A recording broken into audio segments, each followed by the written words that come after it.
beginning, there was sand. And in the sand, Conan Exiles left footprints of epic proportions, though the road through development was long, with huge tracts of land. Now, the exiled lands have more than doubled their original size, and is no longer a mere sandbox. The Frozen North update added snowy peaks and fertile highlands, and at launch, the humid swamp and smoldering volcano are introduced. With such a large-scale world, traversing it can be time-consuming. But if you're able to find the recipe to construct the map room, you can fast travel to certain waypoints located around the world.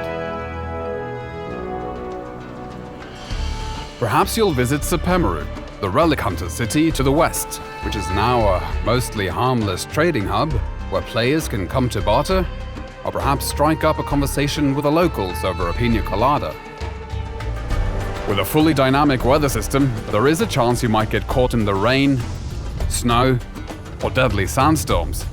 But if you have half a brain, you'll avoid frostbite or sunstroke by dressing appropriately for your surroundings.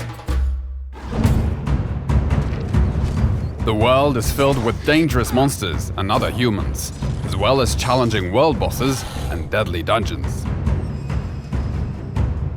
These dungeons are designed to test you and reward those who show strength, intellect, and resourcefulness with items and lore you won't find anywhere else. Combat in Conan Exiles has gone from simple strikes to a grand set of combos with light and heavy attacks and unique moves for each weapon type. And with improvements to artificial intelligence, mastering your moveset and stamina is critical. These improvements also apply to the thralls you capture, making them highly effective guards for your base. Milestone bonuses have been added to perks and attributes, and players can buff their stats with war paints, potions, and armor modifications. There are now hundreds of weapons and armor pieces in the game, which are customizable through color dyes and modification kits.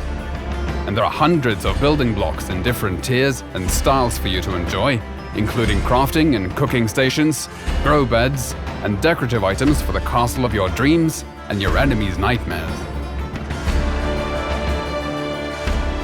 To penetrate the defenses of a player's fortress, siege weapons were introduced in the form of trebuchets, which can give you the upper hand as both attacker and defender, particularly if your enemy has been able to summon an avatar to tear down your walls.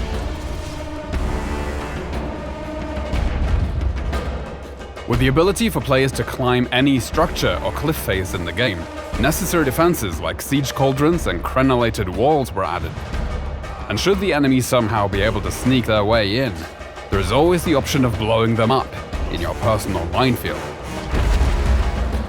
Defensive construction is not just against other players, as the creatures of the land also rise against you to drive you from their territories.